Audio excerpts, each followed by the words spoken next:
Okay. You have to cozy in, chat. Okay. I'll start it because I saw the intro earlier. So I'm gonna get a Coke downstairs. Also.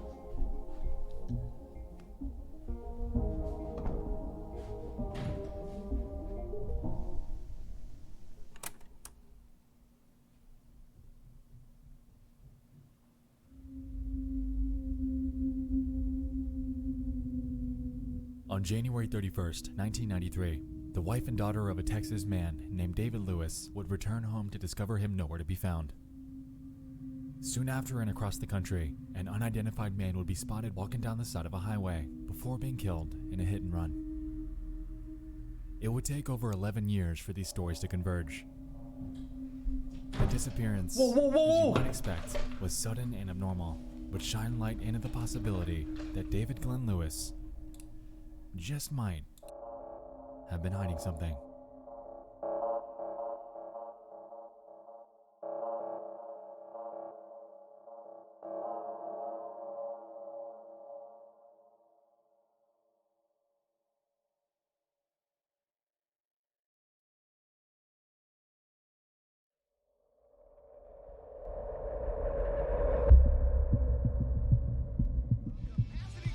Fans are going wild, and the show is about to begin. Welcome, everybody, to Bud Bowl 5.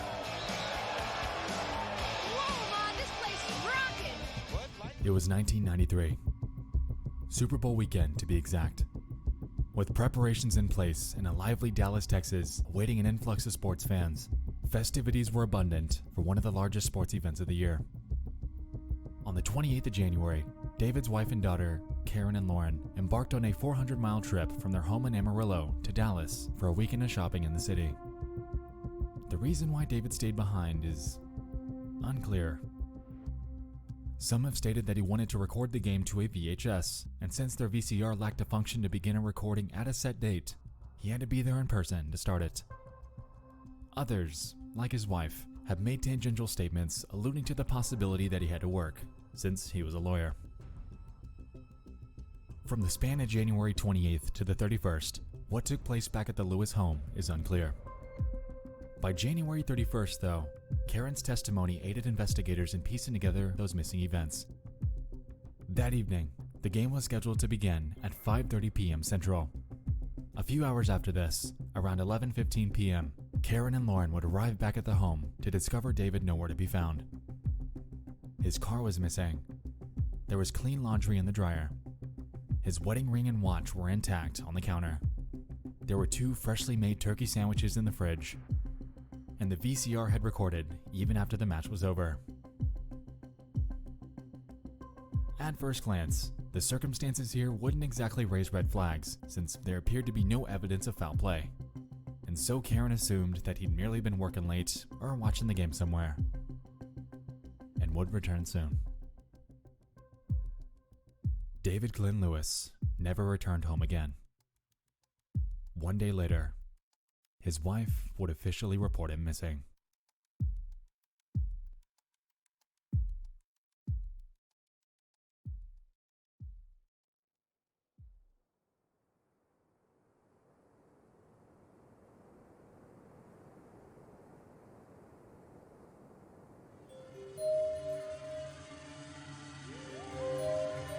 At around 10:30 p.m. on the night of February 1st, a motorist on State Route 24 in Yakima, Washington, encountered what they believed to be a man walking on the side of the road. Since it was so late, his actions were cause for concern, since it wasn't exactly common to find people hitchhiking in the dead of night. While it was hard to tell, they believed that the man was dressed in military-style clothing and work boots. Following this odd encounter, they found a safe spot to make a U-turn so they could loop back around to check up on him. When they finally managed to get back, they discovered his body, but it was lifeless on the side of the road. A Chevy Camaro was also allegedly spotted fleeing the scene when they approached him. However, attempts at catching the plate information were unsuccessful. After this discovery, they rushed to file a report, and police arrived on the scene shortly after. Investigations into the body found that Chat, is there a procedure? Like, can they drop off an agent or something like that? Or let's say they think or they probably know that the person is dead. did they chase the person fleeing? Like, what's the procedure? Because I feel like sometimes, let's say they knew for a fact he was dead and they just continued, they would have caught him, right? But I would assume that would like break protocol, right? Okay, fuck you guys, whatever, man. But there were no drugs or alcohol in his system, and there was unfortunately no form of identification, leaving him stuck as an unidentified John Doe. The Camaro that was spotted was one of the only working leads, and since the shoulders on State Route 24 weren't exactly pronounced, the hit and run that took place was eventually deemed accidental, leaving the case to remain stagnant.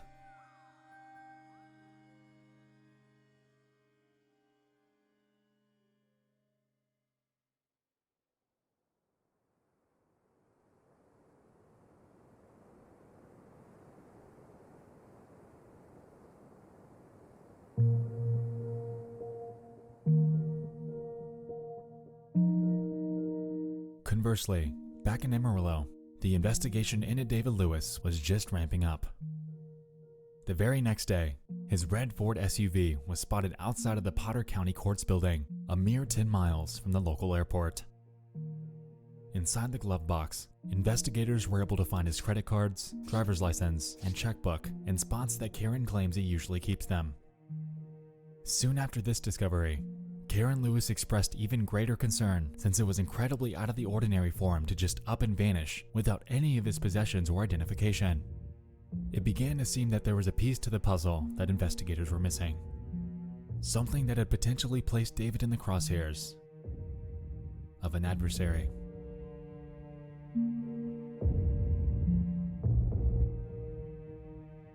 In one of her testimonies, Karen claimed that a few weeks prior to his disappearance, her husband told her that he believed that he was in danger, but wouldn't provide any information as to what the immediate threat was. This eventually led David's family to express the belief that it could have been linked to his work as an attorney. He had allegedly been wrapped up in a high-stakes lawsuit against his former law firm, Ham, Irwin, Graham & Cox, with the wealthy client suing them for conflict of interest. A week after he went missing, David was scheduled to fly to Dallas for a deposition, determined to reveal the firm's misdeeds no matter the cost. It was noted by his father that shortly before he vanished, he claimed that he was, quote, going to tell the truth, whoever it hurts. These leads, unfortunately, also materialized nothing.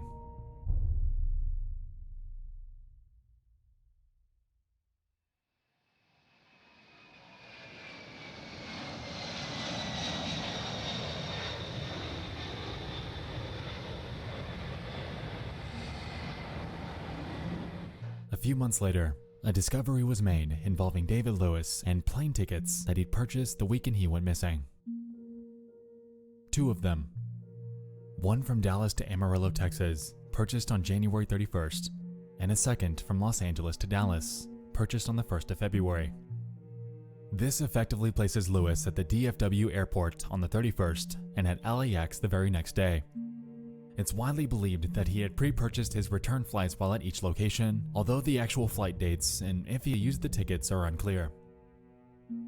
This LAX is dirty, it is stacked, it smells like shit, it's dusty, and it's a fucking hassle to go through. Just making sure everybody knows that. leaves us with three lingering questions though. Where was David Lewis going? How did he get to where he was without any sort of trail? And why did he purchase return tickets back home? And To answer smog, the second and question, smog. we have to consider the time period that his flights were purchased. Since it predates the 9/11 tragedy, airline rules in the US were much more lax than they are today. Back then, one could purchase a ticket using a completely different name since a valid ID wasn't required to board the flight. Of course, this is far from how things are today, so this doesn't work anymore, but most are set on the belief that this is what Lewis had done on his flights out of town. Regarding the why, well, that's still unclear. Some have postulated that he was trying to get away from that aforementioned threat, covering up his tracks along the way. It's believed that, for him, it wasn't as imperative to fly under the radar, so to speak, while returning home. But that is if he ever planned to.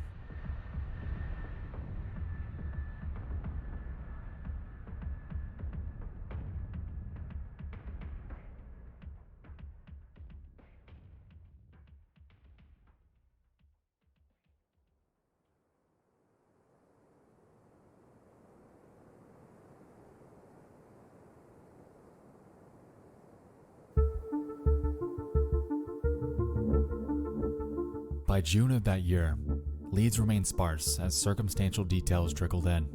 It seemed like piecing together what and where David Lewis did and went was paramount to harvesting any sort of answer on his current whereabouts and motivations.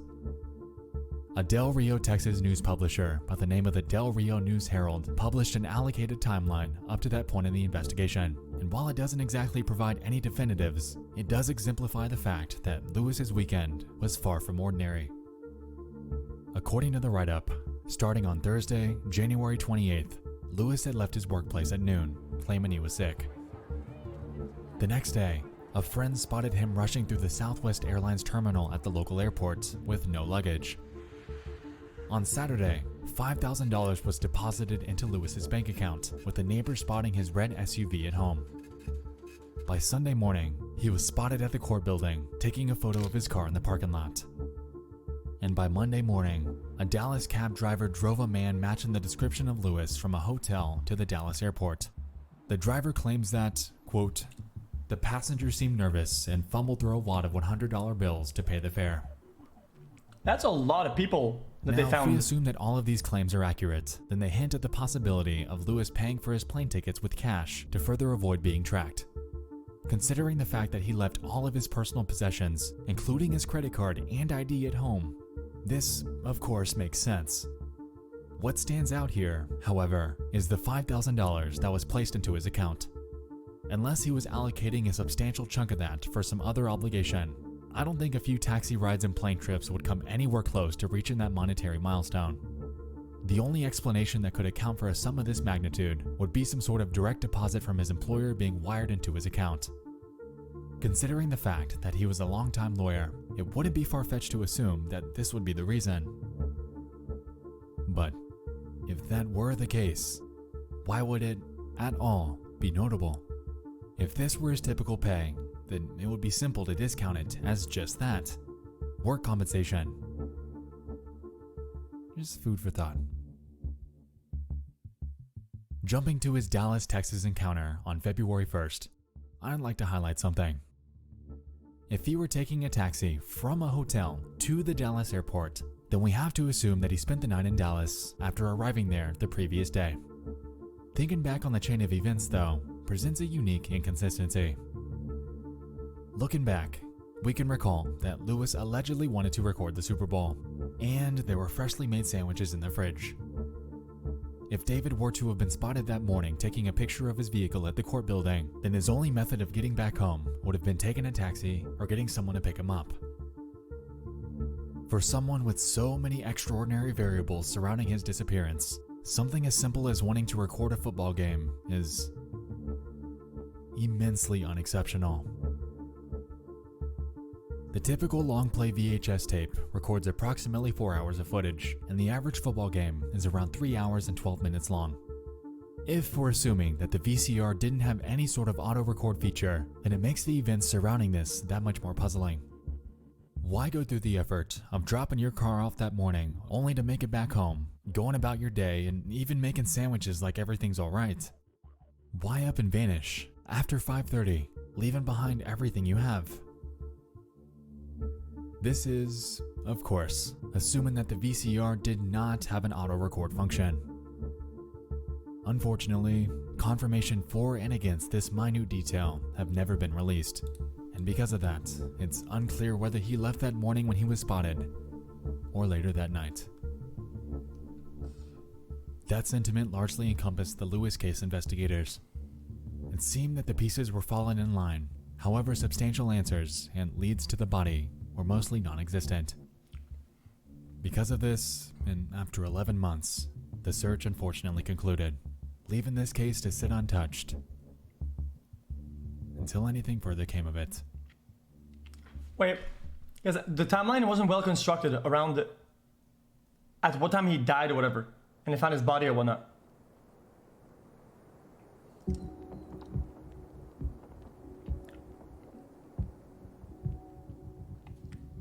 It would take over 10 years before the events that took place in Yakima and Amarillo would converge. In 2004, a Washington state detective named Peter Ditter was reading a series by the name of Without a Trace. After becoming fascinated with the topic of missing persons, he embarked on a personal journey to identify any that he could. After looking into a few and their characteristics, he eventually stumbled upon coverage of the situation that played out that night in Washington.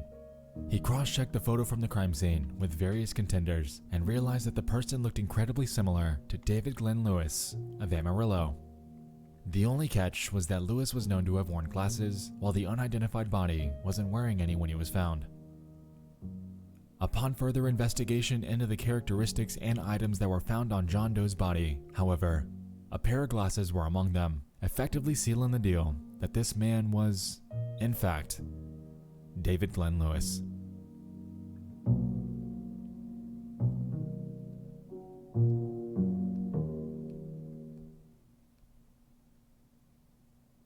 But of course, this discovery would only raise more questions than answers. What obligations would David Lewis have in Yakima, Washington, of all places? Why was he spotted in military-styled clothing and work boots, attire that Karens come forward to claim are extremely unusual for him? If he had all this cash, why couldn't he grab a rental car or a taxi? We can't claim that he had drugs or alcohol in his system since those tests came back negative. So why exactly was he spotted walking down the side of a Washington highway at 10:30 at night? Well, that's where everyone's stuck.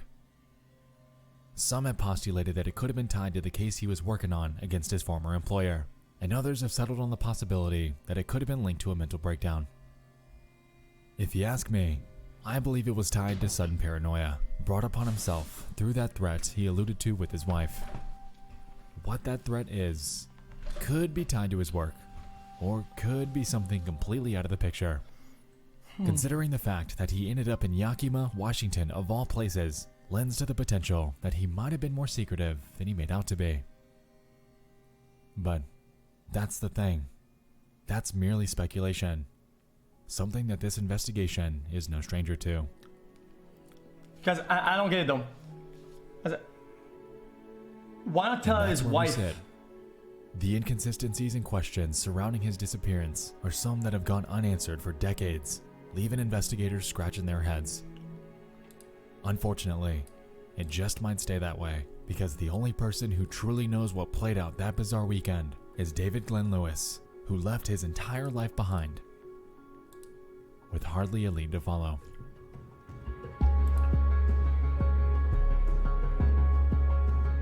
That's pretty good, and these makes really good videos.